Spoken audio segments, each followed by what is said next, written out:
buenos días, buenas tardes o buenas noches según cuando la estés viendo.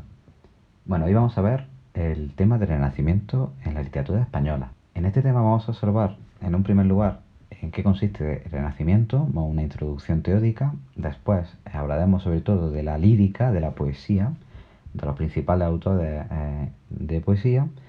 Pasaremos por la prosa y finalmente por el teatro. Es un resumen y recordad que tenéis que mirar los apuntes que hemos dado en el blog de la asignatura. Bien, en un primer lugar vamos a pasar a ver qué es exactamente el Renacimiento. Bien, debemos tener en cuenta que la historia se divide en edades, ¿vale? Tenemos la prehistoria, se inventa la escritura y empieza la Edad Antigua, y después de la caída del Imperio Romano, en el siglo V, empieza la Edad Media, que finaliza en el año 1492, es decir, en el siglo XV. Justo ahí empezaría la Edad Moderna, pero eso es a nivel de historia. A nivel artístico lo que empieza es el Renacimiento. Aunque el Renacimiento en otros países, por ejemplo en Italia, había sido un poco anterior, había habido algunos movimientos anteriores, en España digamos que empieza a finales del XV y se extiende a lo largo de todo el siglo XVI. ¿En qué consiste el Renacimiento? Lo primero que tenemos que saber es que es un movimiento cultural que empieza en Italia y que va a llegar a España, como hemos dicho, a finales del siglo XV. Supuso la recuperación de un tipo de cultura muy concreta. ¿A qué cultura nos referimos? A la grecolatina. Si os fijáis, el nombre significa renacer, renacimiento. ¿Y qué es lo que renace? Renace la Edad Antigua. Precisamente la Edad Media se llamó así porque se encontraba en medio, aunque sea un poco simple, es así, se encontraba en medio de dos periodos, de la Edad Antigua y del Renacimiento. El Renacimiento, por tanto, supuso la recuperación de la cultura grecolatina, que no es que se hubiera perdido del todo, pero sí había sido abandonada por la importancia que había adquirido la religión católica durante la Edad Media. De esa forma, este movimiento del Renacimiento supuso la recuperación, la puesta en valor de autores como Aristóteles, Platón y demás autores griegos y latinos que habían sido ignorados o que siempre se habían interpretado en una clave religiosa. Además, hay un cambio en la forma de entender el mundo. Es cierto que el cristianismo va a seguir teniendo importancia, ¿vale? Pero se va a dejar paso al humanismo, es decir, a darle importancia al ser humano. A partir de este momento, en vez de entenderlo todo a partir de Dios, se va a entender todo a partir del hombre. El hombre se va a convertir, y cuando decimos hombre nos referimos a todo el ser humano, el ser humano se va a convertir en la medida de todas las cosas. Es muy ejemplar el hombre de Vitruvio, que es la imagen que había a vuestra derecha. Es un dibujo de Leonardo da Vinci y en el que ejemplifica bastante bien cómo el ser humano empieza a ser la medida de todas las cosas. ¿A qué nos referimos con esta afirmación? Bueno, pues que se le va a dar más importancia a lo que siente, a lo que padece, a lo que es el ser humano y en contacto con lo que le rodea, más que a la relación del ser humano con Dios o cómo Dios afecta a nuestra vida. Esto obviamente siempre que hablamos de Renacimiento y de todos estos periodos artísticos e históricos, nos estamos refiriendo a Europa y a los países occidentales, ya que toda esta cuestión en los países orientales, en Asia, que incluiría pues China, Japón, es completamente distinta, ¿de acuerdo? Lo que nos estamos refiriendo obviamente a España. Debido a estos cambios culturales, también se van a producir además otros cambios que van a afectar a diversos aspectos de la sociedad.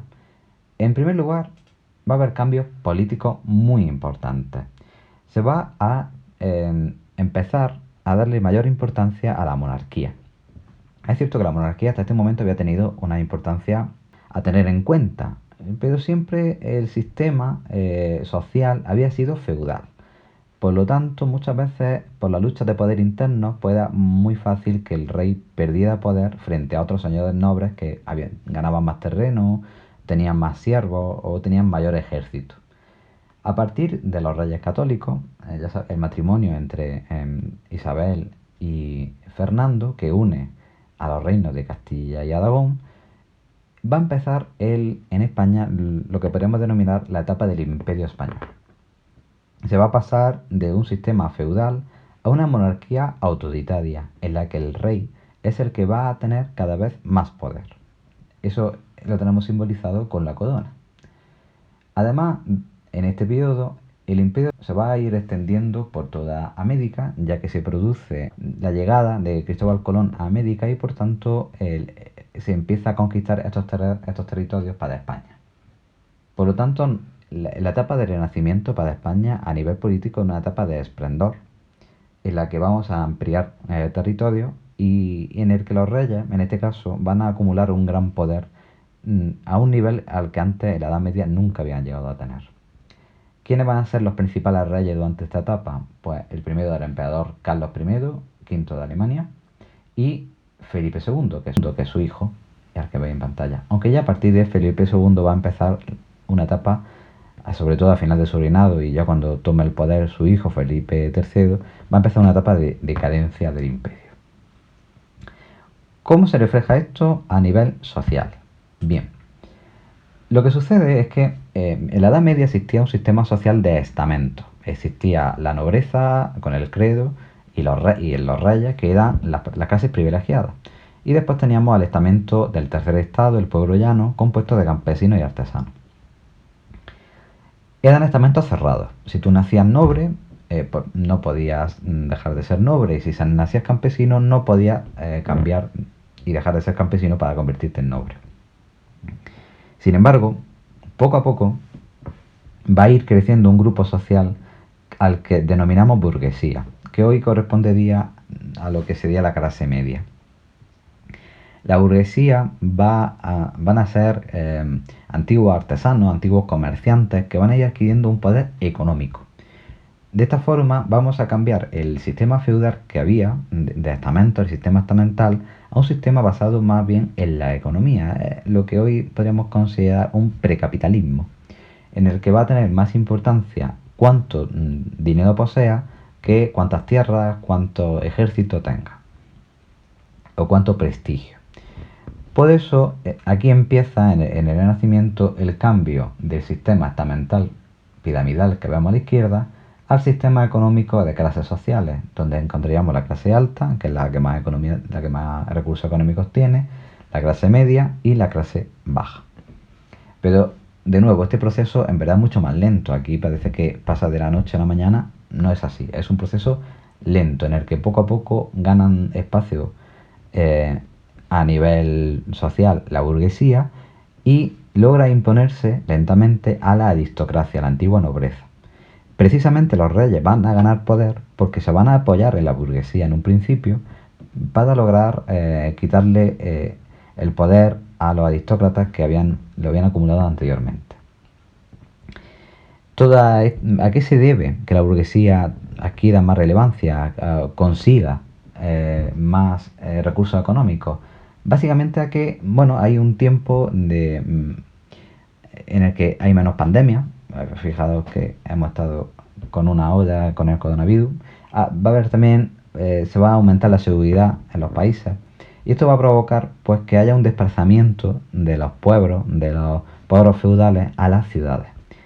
Este éxodo rural va a provocar que también crezcan las rutas comerciales y por tanto haya más gente que se enriquezca gracias al comercio.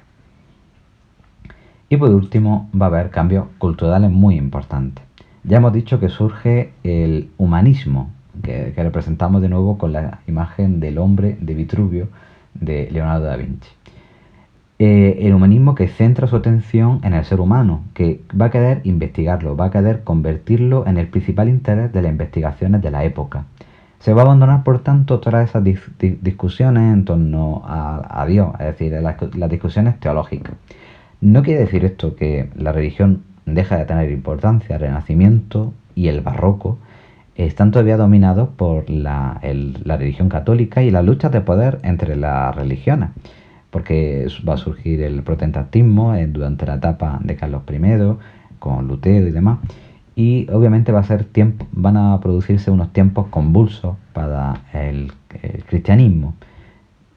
Sin embargo, es en este momento donde va a haber un cambio de paradigma y un cambio de visión y de importancia hacia el hombre, hacia el ser humano. Y gracias a qué recursos tecnológicos se va a conseguir este cambio de mentalidad, pues sobre todo gracias a la invención de la imprenta. ¿Vale? Aquí tenéis una imagen de una imprenta renacentista, una imprenta originaria de estilo Gutenberg, que surge ya a mediados del siglo XV y que va a extenderse obviamente pues, hasta nuestros días, evolucionando poco a poco la técnica. ¿Qué va a permitir la imprenta? La imprenta va a conseguir que la cultura se expanda y llegue a cada vez más personas. Va a hacer que los precios de los libros sean más baratos. Antes eran una pieza de lujo, ya que estaban hechos a mano, pintados a mano por los frailes. Y en esta ocasión, gracias a la imprenta, se van a producir en masa. Van a ser más fácil que una familia noble adquiera una pequeña biblioteca. Y por lo tanto, cada vez más estadios de la sociedad van a poder leer.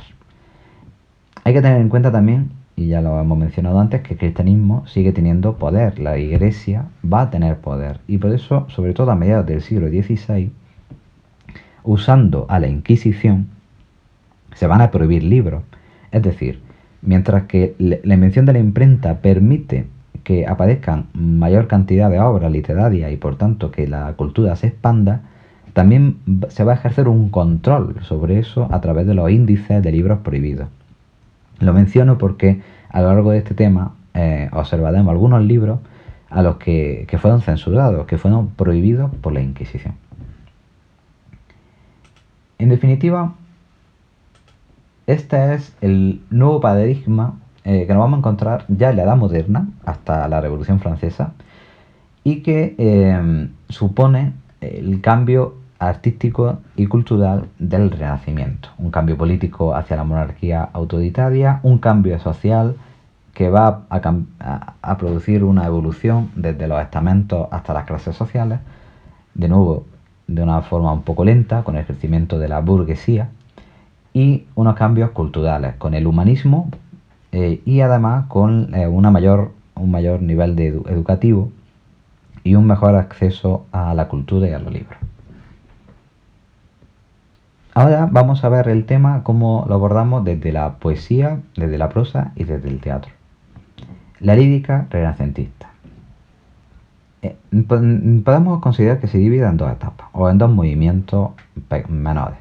Sería la lírica petrarquista, que va a ser la más importante y la más relevante de esta época, y después veremos la lírica religiosa, la que tiene que ver con el cristianismo. Bien, ¿qué sucede con la lírica petrarquista? En Italia, en los países italianos, porque realmente Italia como país no va a existir todavía, pero en la zona que hoy ocupa Italia, se produce una renovación de la literatura y de la cultura. Es donde surge el humanismo. ¿A quiénes se va a deber esta evolución? Bueno, pues a dos autores anteriores al siglo XVI, que vamos a encontrar sobre todo, son autores del siglo XIV realmente. Dante fallece en el primer tercio del siglo XIV y Petrarca a finales del siglo XIV.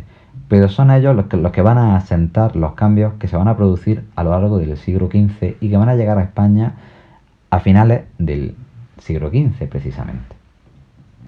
Dante escribe la Divina Comedia y Petrarca escribe su Cancionero. Son las dos obras más relevantes de ambos autores. En la Divina Comedia lo que hace Dante es escribir su historia, su viaje a través del infierno, el purgatorio y el cielo, en busca y acompañado de su amada Beatriz. A través de sus poemas, Dante nos proporciona una metáfora en la que a través del amor hacia la mujer, llegamos al amor divino. Esta cuestión era, ya lo vimos, era muy medieval. Tenemos que tener en cuenta que Dante todavía se encuentra en la Edad Media, es decir, está produciendo justamente el cambio. Va a ser Petrarca quien ya dé el paso definitivo y abandone todo este viaje de tinte divino, es decir, abandone la cuestión religiosa de una forma tan directa, ¿vale? No va a hacer un viaje metafórico al cielo, al infierno ni al purgatorio, sino que en su cancionero dedica sus poemas a una amada. A una amada cuyo amor es imposible, cuyo amor, aunque él la ama, no puede estar con ella, bien porque esté enamorada de otra persona, bien porque está casada, bien porque es inaccesible. Y este dolor inicial por no poder estar con ella, que se junta con el sentimiento amoroso, exacerbado, de pasión, muy sensual por otra parte, pasa a ser imposible en el momento en que Laura, que es como se llama la amada, fallece. Y entonces la mitad del cancionero están dedicados al dolor que siente el poeta por la pérdida de la persona a la que amaba. Esta forma de entender el amor y de escribir sobre los sentimientos amorosos van a recorrer sobre todo la lírica petrarquista, van a caracterizarla. No es lo único, veremos las innovaciones métricas que también introduce este tipo de lírica. Pero ¿cómo llegan a España? Si observáis el mapa que tenemos en la pantalla, el reino de Nápoles, la zona sur de la actual Italia, así como a las islas de Sicilia y Cerdeña, pertenecían al Imperio Español. Por lo tanto, hubo mucho trasvase cultural entre la zona de Nápoles y los españoles. Muchos de los españoles que van a escribir en esta época van a viajar a esa zona y se van a enriquecer del contacto cultural con poetas que obviamente eran aprendices que seguían las nuevas líneas marcadas por Petrarca. Entre ellos tenemos que tener en cuenta dos figuras concretas. En primer lugar, Juan Boscán y Garcilaso de la Vega, en segundo. Hay una famosa anécdota que cuenta que en la boda del emperador, entonces príncipe todavía, Carlos I, una boda que se produjo en Granada, Juan Boscán fue abordado por un poeta italiano llamado Navalledo, Andrea Navalledo, que le invitó a imitar los modelos italianos métricos y temáticos. Y Juan Boscán aceptó esa invitación y además era amigo de Garcilaso de la Vega y ambos, porque además Garcilaso también estaba en esa boda, aceptaron introducir la lírica petrarquista en España. Es decir, imitar los modelos italianos dentro de la literatura española. Debemos tener en cuenta que ya antes de Juan Boscán y de Garcilaso de la Vega hubo autores medievales que habían intentado imitar a los modelos italianos, pero levemente, con pocos ejemplos. ¿En qué consistía, por tanto, toda esta lírica? Vamos a ver, en primer lugar, los tres grandes temas de la lírica petrarquista. Después veremos las innovaciones métricas y, por último, comentaremos un poco con más detalle los principales autores. En primer lugar, el tema más importante de la lírica petrarquista es el amor. Para entender el amor tenemos que remitir al amor cortés medieval. Ya lo hablamos en clase, lo hablamos anteriormente cuando vimos la literatura medieval. El amor cortés eleva a la dama, al ser amado, a un imposible. Realmente el amante, la persona que desea estar con la amada, debe superar una serie de pruebas de cortejo inicial para lograr que la dama esté con él. Era un ejemplo del vasallaje medieval, del estamento, del sistema de estamento en el que un siervo debe siempre servir, valga la redundancia, a su amo. Debe superar las pruebas de fidelidad y en este caso, en el amor, de amor, ¿no? Unas pruebas que le permitan conseguir la aprobación de su amada.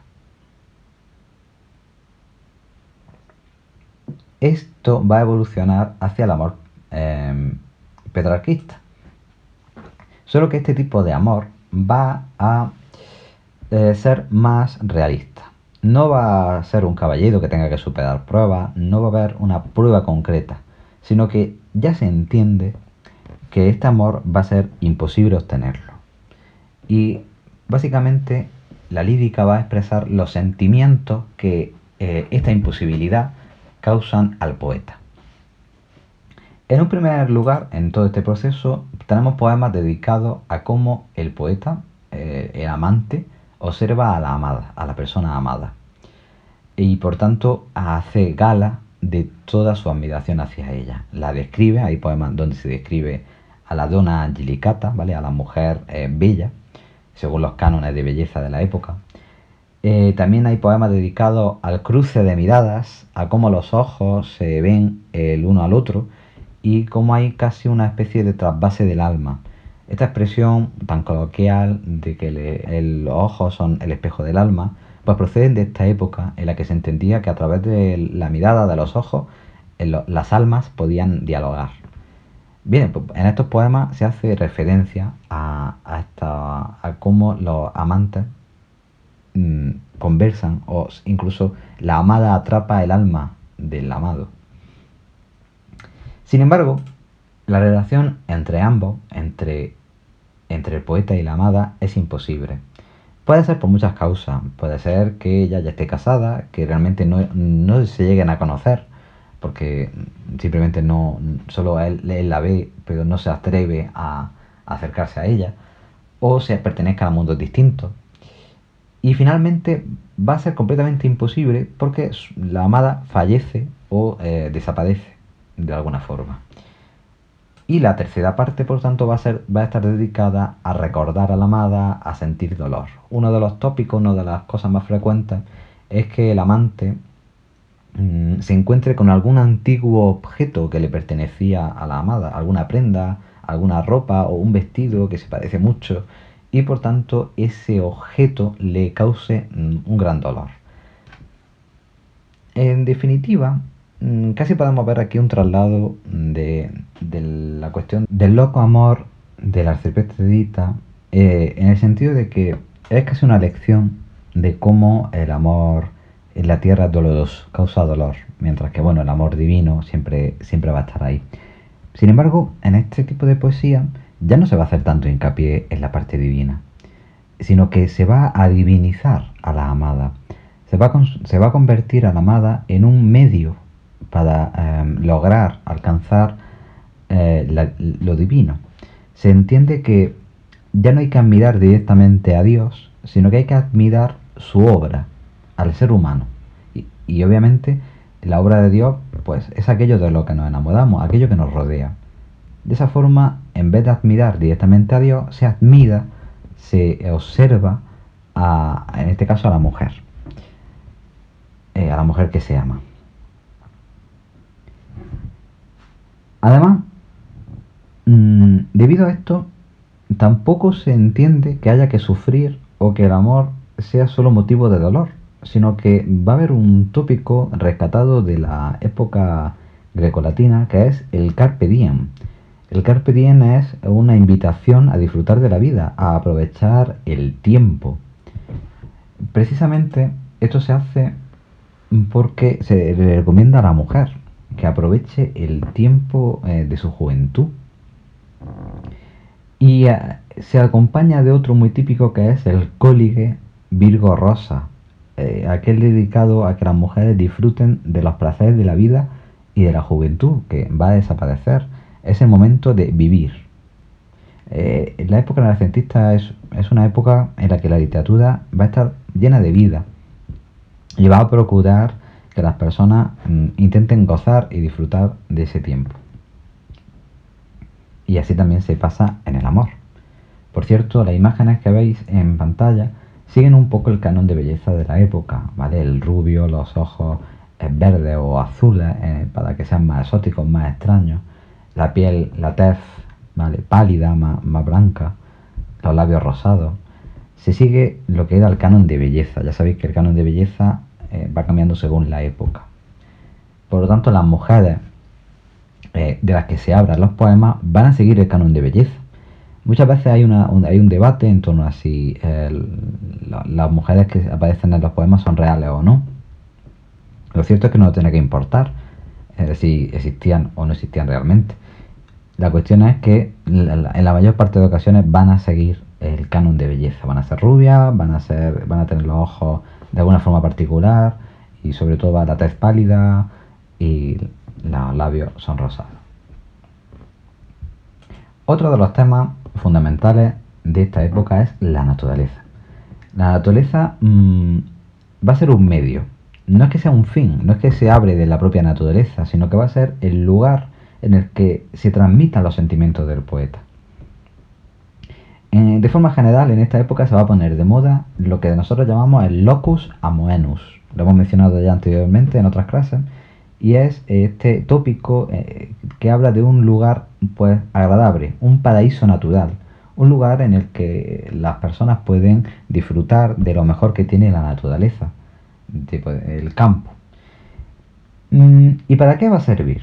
Bueno, pues a través de esta primavera, de la brisa fresca, del sol, de las flores, se va a reflejar la alegría de los personajes que dialogan o que están en los poemas. Mientras que a veces puede aparecer elementos negativos de la naturaleza, los árboles secos, la lluvia, el viento frío, para reflejar la tristeza por algún momento que esté pasando, que está atravesando el propio poeta. Esta tendencia a usar la naturaleza como espejo de los sentimientos del poeta va a continuar hasta prácticamente el romanticismo, donde va a tener su apogeo. En esta época en concreto, la naturaleza va a servir para tres cosas principales. La primera va a ser el escenario de la relación amorosa, va a ser el lugar donde el amante y la amada se encuentren. No todas las historias son de amor imposible, sino que a veces hay momentos en los que sí hay un encuentro, sobre todo cuando los personajes son pastores. En esta época se usa mucho los personajes de los pastores para representar a unos personajes idealizados, ¿vale? Porque no son pastores de verdad, sino que son pastores cultos, ¿vale? Que representan a la nobleza. Servían como un espejo en el que los jóvenes de la época se podían sentir reflejados, pero que no se trataban de ser realistas. Eran pastores cultos que dialogaban en rima y que eran capaces pues, de sentir el amor de una forma muy elevada y de expresarlo. Tanto es así que los pastores tienden a usar la naturaleza como confidente. Ese sería la segunda posibilidad que encontramos en la poesía de la época para usar o hablar de la naturaleza. Es decir, el poeta, la voz poética, se dirige a la naturaleza para contarle sus sentimientos, su estado de ánimo. A veces a la naturaleza o a veces a alguien que vive en la naturaleza. Por ejemplo, un pastor dialoga con otro pastor. Garcilaso de la Vega, en su égloga primera, hace dialogar a dos pastores y contar su respectiva historia de amor. Y por último, lo que ya hemos mencionado, que la propia naturaleza sirva para reflejar las emociones del amante. Esto va a ser más frecuente en el romanticismo, aquí lo vamos a ver poco. Pero bueno, a veces se usa más que directamente la naturaleza a los elementos mitológicos de la naturaleza. En la égloga tercera de Garcilaso van a aparecer ninfas que van a entristecerse y a coser la gran historia de amor trágica que han vivido, que han visto a través de la mitología o de los poetas. Y hablando de mitología, ese es el tercer tema que podemos encontrar en la lírica petrarquista. Como ya he dicho al principio, se rescata la cultura griega y latina, y por tanto también la mitología grecolatina. Se sigue obviamente escribiendo sobre la Virgen, sobre Jesús, pero ahora se van a rescatar este tipo de historias, que eran por ejemplo la de Apolo y Dafne, la de Eco y Narciso, Perséfone y Hades, todas las triquiñuelas que hacía Zeus. En general, se van a rescatar a estos personajes de la cultura griega y latina, Hércules, Zeus, Afrodita, y van a escribirse reescribirse historias sobre ellos. Se van a coger antiguos poemas mitológicos, antiguos libros de la edad antigua, con la intención de volver a escribir sobre estos personajes. Va a ser primordial, sobre todo, el uso de historias trágicas de amor. Las tres que hemos visto en pantalla, Perséfone y Hades abajo, Eco y Narciso en medio y Dafne y Apolo arriba, representan historias de amor imposibles, ¿de acuerdo? O sea, es decir, obviamente va a interesar la mitología con un toque de amor, pero ya veremos, por ejemplo, en el barroco que se va a seguir ahondando en la cuestión mitológica y se va a intentar introducir otros temas. Pero esto no solo pasó en poesía, sino que también Velázquez, por ejemplo, incorpora en su pintura, aunque Velázquez ya podemos considerar que está a medio caballo a caballo entre el Renacimiento y el Barroco, va a usar historias mitológicas en sus cuadros. Es decir, el tema de la mitología en esta época va a ser casi una moda. Los grandes artistas de este periodo se van a interesar en la mitología, van a leer sobre mitología y van a introducir esta historia que todos la conocían y que por tanto eran pues como las series de hoy en día. Son historias populares que conocen y que por tanto tratan de interpretar, porque la mayor parte de las historias mitológicas tienen que ver con sentimientos, emociones e incluso defectos del ser humano. Y como ya hemos dicho, lo que va a interesar ahora es la humanidad. El dios cristiano de la Edad Media es un dios perfecto, es un dios del que no puede haber ninguna queja. Los dioses griegos y romanos son dioses imperfectos, que caen en los mismos defectos, en los mismos pecados que cualquier ser humano. Por lo tanto, van a reflejar muy bien lo que un ser humano siente y padece. De ahí que precisamente lo usen en la lírica petrarquista con toda la historia relacionada con el amor, la pasión e incluso la lujuria. Y ahora vamos a pasar a la métrica en la lírica petrarquista. Debemos tener en cuenta que los cambios métricos que se dan en esta época, en el Renacimiento, llegan hasta nuestros días. Muchas de las invenciones, de las innovaciones que vamos a traer de Italia, de la poesía italiana, van a tener una gran relevancia y van a seguir practicándose hasta hoy. Pero en esta época es nuevo, es la última novedad. ¿Qué innovaciones métricas vamos a encontrar? En primer lugar, el tipo de verso. Se van a introducir el endecasílabo, muy importante, el verso de 11 sílabas, y el heptasílabo, el verso de 7 sílabas. ¿Es que antes no existía? No, sí existía. Estos versos los podemos encontrar previamente en otros autores, por ejemplo en el Marqués de Santillana, que es medieval. Sin embargo, es a partir de la lírica petrarquista donde van a entrar con más fuerza, donde los autores españoles van a intentar amoldar el lenguaje a los versos endecasílabos y heptasílabos. De forma más natural, a la lengua española siempre le ha venido mejor el octosílabo. Ha sido el tipo de verso más típico y el que hoy en día podemos encontrar con mucha facilidad en canciones populares. Sin embargo, como el endecasílabo y el heptasílabo son más típicamente italianos, pues los poetas se van a ver obligados a modificar el lenguaje, a encontrar las palabras precisas para encajar en la lengua española a unos versos más atípicos, menos naturales, podríamos decir. Además de estos versos, va a haber estructuras métricas muy relacionadas. En primer lugar, el soneto. El soneto es, sin ninguna duda, el tipo de poema, ¿vale? Porque es un poema más popular, uno de los más populares de la lengua española. Desde que se introduce al español, ha sido usado en todas las épocas literarias hasta nuestros días. Y podemos verlo, por ejemplo, en la generación del 27, podemos encontrarlo obviamente en el barroco, y donde va a alcanzar, yo considero que su cenit. Y sin duda es uno de los tipos de poemas primordiales y de los que tenéis que conocer con mayor importancia.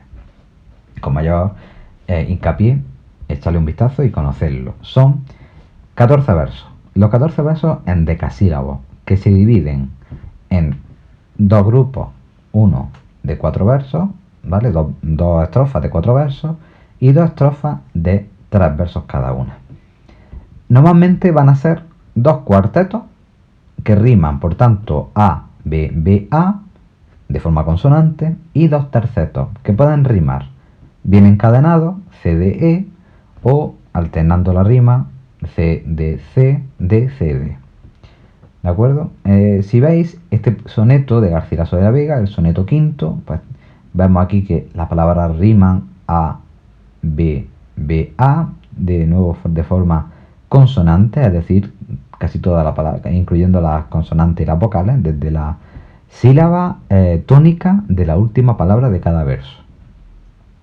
Y en el caso de los dos tercetos, pues van a rimar el primer verso del primer terceto con el primer verso del segundo terceto, el segundo con el segundo y el tercero con el tercero. Si fuera encadenado, rimaría el primero con el tercero y después con el quinto. Esta estructura, el soneto, tenéis que aprenderla. Son 14 versos decasílabos divididos en dos cuartetos y dos tercetos. Primordial, es una de las estructuras más típicas, más famosas de la lengua española y de la que más vais a encontrar poemas en el barroco, en el siglo XX, es de los más típicos. Incluso en el modernismo, que bueno, ahí cambia un poco, pero la estructura es muy parecida. Después tenemos la lida. La lida no es un poema, es un tipo de estrofa. En concreto aquí en esta oda podéis encontrar dos. Esta sería una y esta sería otra. Es decir, esta sería una y esta sería otra. ¿En qué consiste la lida? La lida es una estrofa que usa los dos versos que han introducido a partir de la lírica petrarquista, el endecasílabo y el heptasílabo. Sigue siempre el mismo tipo de orden. Un verso de 7 sílabas, uno de 11. Uno de 7, otro de 7 y uno de 11. En concreto, 7A, 11B, 7A, 7B y 11B. Lo tenéis en los apuntes, recordadlo, echarle un vistazo. Es decir, el primer verso va a ser de 7 y va a rimar con el tercero. Mientras que el segundo va a ser de 11 y va a rimar con el cuarto y con el quinto. Solo que el cuarto verso es heptasílabo y el último endecasílabo. La lida se llama así por un poema de Garcilaso de la Vega, que va a ser el primero en usarla en España. Después Fray Luis de León, que lo veremos posteriormente, y también San Juan de la Cruz lo van a usar. Es un tipo de estrofa típica en esta época, sobre todo en el Renacimiento, que permite distribuir, a ordenar el poema en lidas, ¿vale? En estrofas que suelen ir cada una a aportar un dato informativo, a aportar algo al poema, para seguir un orden. Aquí tenéis esta oda de Fray Luis, que está escrita, es mucho más larga, esto es un fragmento nada más, está escrita en lidas. Y por último tenemos la canción. La canción es un tipo de poema, como el soneto, solo que suele ser más diverso, ¿vale? Podemos encontrar canciones, por ejemplo, hechas con lidas, ¿vale? Con el tipo de estrofa que hemos visto aquí. Pero también podemos encontrarlas con estancias. ¿Qué son las estancias? Bueno, son, de nuevo, pues una composición de versos en decasílabos y heptasílabos, con rima consonante, y que suelen estar ordenados pues a deseo del poeta. Pero que ese orden siempre se va a repetir, ¿vale? Aquí tenéis la canción primera, que se divide en estancias, ¿vale? No, precisamente es un fragmento de nuevo, no está toda la canción, pero va a seguir siempre este orden. El orden que tengamos en esta estrofa la va a seguir de forma continua. Aunque se llame canción, cuidado, no tiene nada que ver con las canciones actuales ni con, en este caso, la música. Y esto serían las innovaciones respecto a la métrica, es decir, respecto a cómo se ordenan los versos en los poemas y los tipos de estrofas. Pero también encontramos nuevos subgéneros líricos. Por ejemplo, la égloga. La égloga es un tipo de poema que nos cuenta la vida de los pastores en el campo y que generalmente, pues bueno, suele ser una conversación entre pastores en torno al amor, a la naturaleza, muy descriptivo. También vamos a tener la epístola. La palabra epístola significa carta, ¿vale? Y en este caso Es un poema en el que el poeta se dirige a otra persona para enseñarle algo o para hablar de su amor, confesarse, como si fuera un confidente. O un diario. Los diarios, por ejemplo, tienen forma de epístola. Cuando nosotros empezamos diciendo que yo diario, estamos dirigiéndonos al diario para expresar pues, nuestro día a día, nuestro sentimiento diario. Y por último, la oda. La oda es un poema que sirve para alabar, para hacer una alabanza pues, a las cualidades de otra persona, a la naturaleza, a algún objeto. Son poemas positivos que están hechos para elogiar, para hablar bien de algo. Y por último, los poetas renacentistas. Lo primero que tenemos que saber de los poetas renacentistas es que van a imitar un modelo de vida que sigue siendo un poco medieval, pero que en el Renacimiento sigue teniendo una gran importancia. Es el modelo del poeta soldado. Es decir, el poeta tiene que ser tan bueno con la pluma como con la espada. Es un modelo a imitar, no quiere decir que todos los poetas de esta época fueran soldados, aunque gran parte sí lo fueron. Por ejemplo, uno de los más importantes fue Garcilaso de la Vega.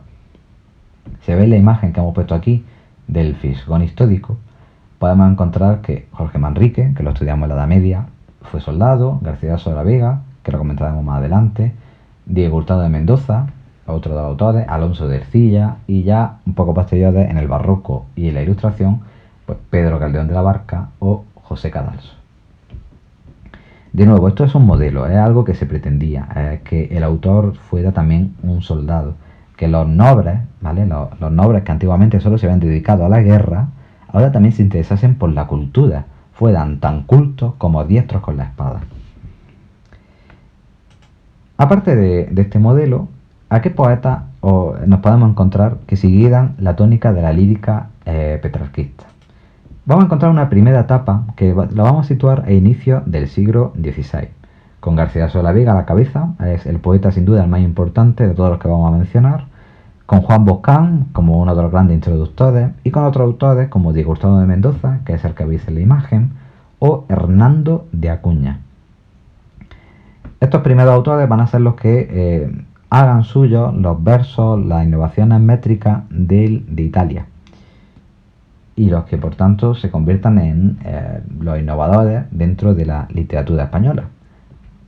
Ellos van a ser imitados, van a crear una especie de escuela, sobre todo los seguidores de Garcilaso, que van a ser los autores de la segunda etapa, ya a mediados del siglo XVI, donde podemos encontrar a escritores como Gutiérrez de Cetina, Francisco de Aldana o Fernando de Herrera.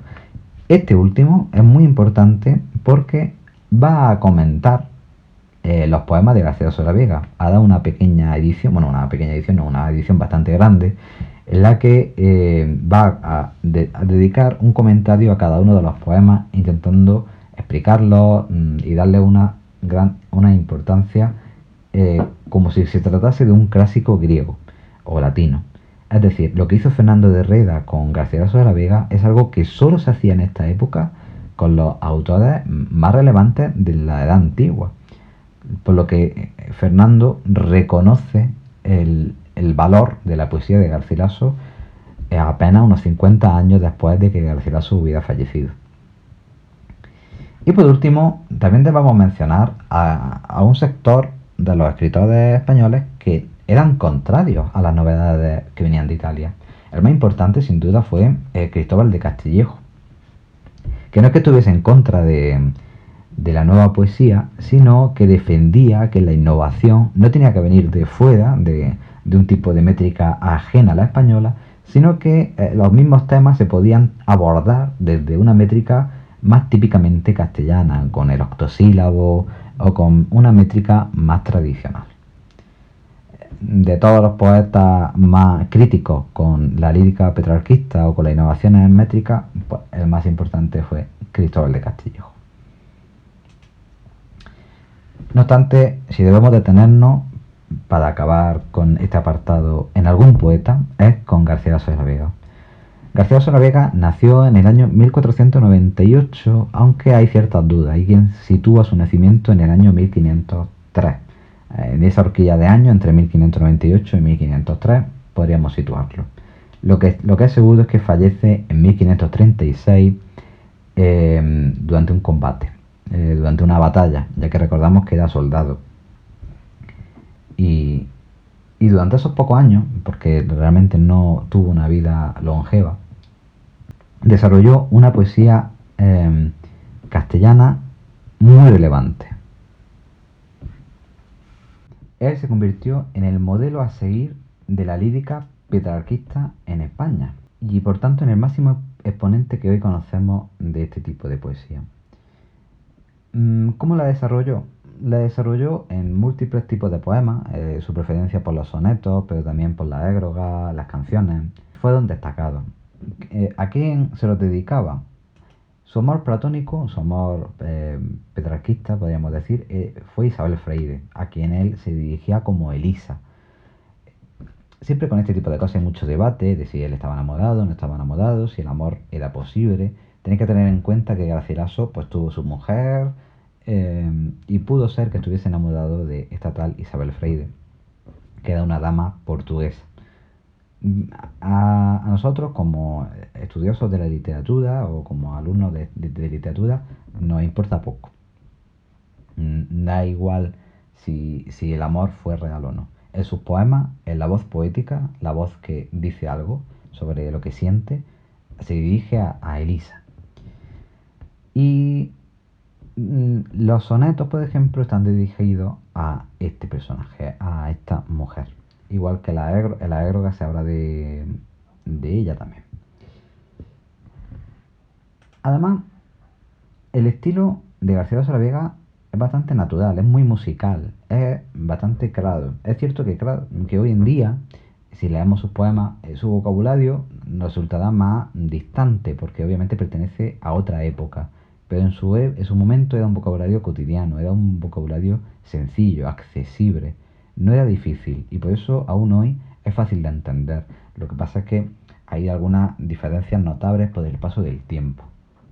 Y como hemos mencionado antes, pues escribió principalmente sonetos, canciones y églogas. Los sonetos están dirigidos hacia Isabel y escribe una parte en la que, igual que Petrarca, en la que ella está viva y otra parte en la que ella está muerta. Porque Isabel falleció antes que él y por tanto, bueno, nunca podían haber estado juntos porque ella estaba casada y él también, pero en la muerte de ella causa ya la imposibilidad también de poder admirarla. Y por último, la égloga tiene tres que son bastante importantes en la literatura renacentista, especialmente la tercera, en la que cuatro ninfas tejen tapices que representan distintas historias de amor. Tres de ellas son mitológicas y la última es la propia historia de Garcilaso. Solo que no se llama Garcilaso, sino que usa un falso nombre, un nombre de un personaje, de un pastor, llamado Nemodos, que se enamoró de Elisa, pero que ahora Elisa ha fallecido y ya no pueden estar juntos. La égloga la tenéis en los apuntes también descritas, de qué tratan cada una de ellas, pero quería hacer especial hincapié en la última. Y con esto terminamos la lírica petrarquista. Vamos a pasar a la lírica religiosa. En esta época se va a desarrollar una lírica dirigida o relacionada con lo religioso, con la vida cristiana, en el caso de Europa. Una de esas tendencias dentro de la lírica religiosa va a ser la lírica modal. Pero antes de continuar, quiero aclarar qué significa esto. Es decir, ¿qué es la moral? Y no lo confundamos con la ética, que son muy parecidos, pero que no es lo mismo. Mira, cuando el ser humano decide que está bien o que está mal, eso es la moral de cada uno.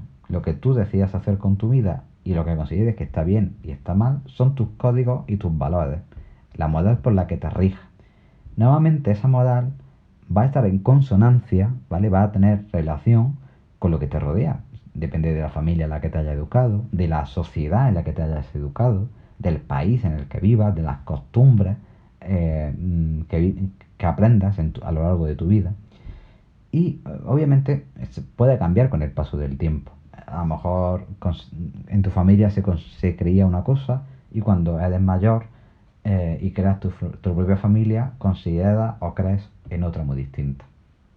El estudio de todas estas cuestiones, de lo que las sociedades creen que está bien o está mal y cómo el ser humano tiene que comportarse, esa sería la ética, ¿vale? La ética es lo que estudia cómo las sociedades desarrollan la moral. Bien, pues, ¿qué tiene que ver esto con la poesía? ¿Cómo se relaciona? ¿Cómo existe una lírica modal? Bueno, pues una lírica modal es aquella que intenta enseñarte cómo te tienes que comportar. Es decir, que te intenta aconsejar o mostrar un modelo de vida, un modelo de comportamiento. Obviamente, en lo religioso es bastante frecuente encontrarnos estas lecciones, ¿vale? La religión siempre trata de imponer un tipo de moral a sus creyentes, que sigan unas pautas o un tipo de comportamiento muy concreto. El máximo autor de esta corriente de lírica moral religiosa es Fray Luis de León, ¿vale? Nacido en 1527 y fallecido en 1591. ¿Qué modelo de vida proponía Fray Luis de León? Pues el Beatus Ille. Beatus Ille es otro tópico grecolatino, que significa dichoso aquel. Es un estilo de vida que recomienda el retirarse de lo social, retirarse de la ciudad y acudir a una vida tranquila, sosegada, de meditación, el que nos permita, por tanto, estar solamente más cerca de la divinidad, obviamente, de Dios, pero también más cerca de nosotros mismos.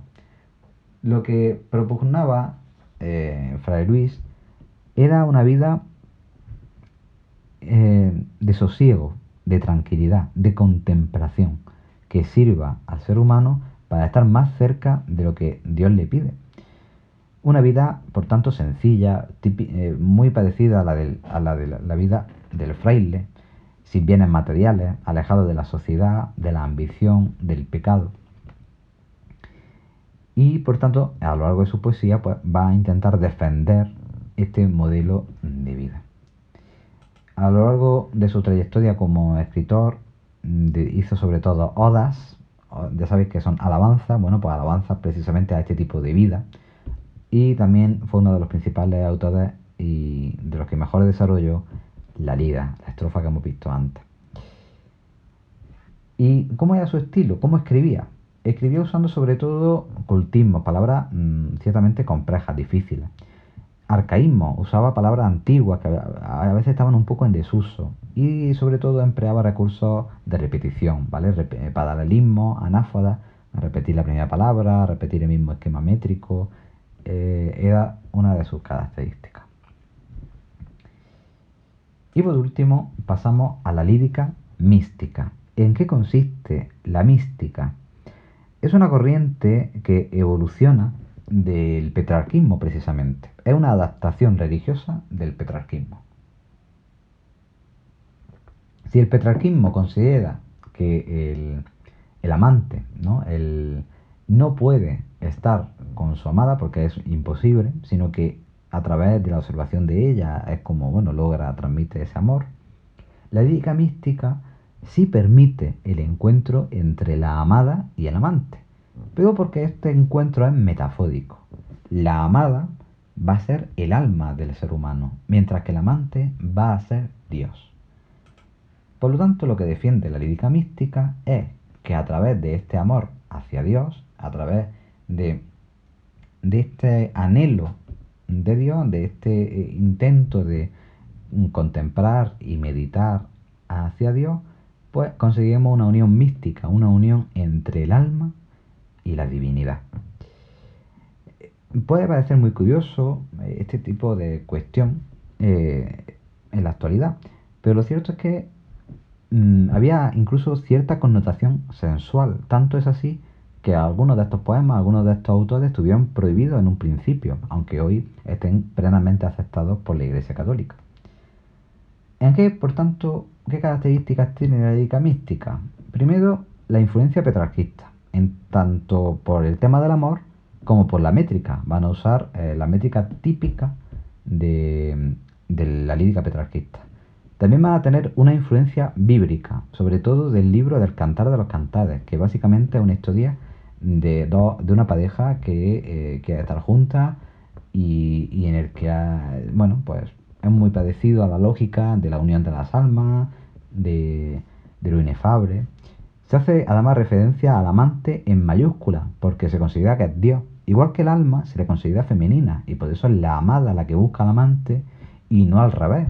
Porque en la lírica petrarquista es el hombre el que busca a la mujer, mientras que en la mística el alma es una mujer y por tanto es la que busca a Dios. El amor obviamente va a estar idealizado. Un amor que finaliza siempre con la unión entre ambos amantes. Y si no lo logra, pues se queda cerca. Y es un tipo de poesía pues bastante sensual, mucho más de lo que podría parecernos de la lejanía. ¿Quiénes van a desarrollar este tipo de escritura? Dos autores principales. La primera, Santa Teresa de Jesús, que va a ser una poeta que no innove tanto métricamente, ¿vale? Ella va a seguir siendo, va a estar dentro de una lírica tradicional castellana.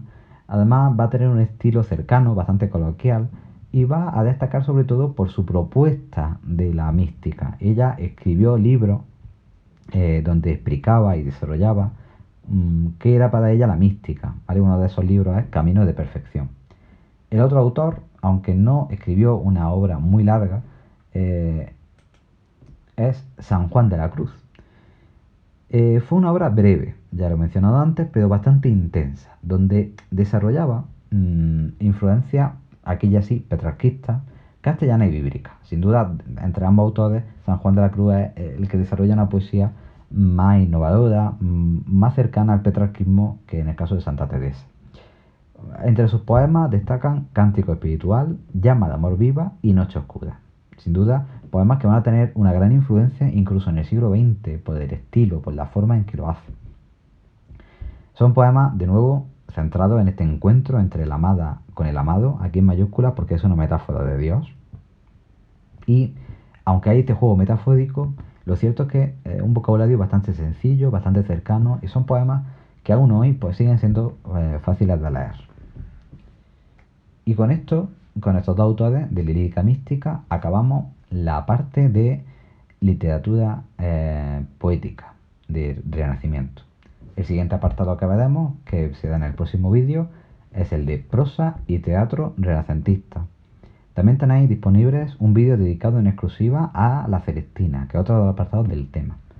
Si tenéis alguna duda, recordad que tenéis mi correo a vuestra disposición, lo dejo en la caja de comentarios y también podéis poner un comentario en este vídeo si queréis que os responda a alguna de las dudas del mismo. Hasta pronto.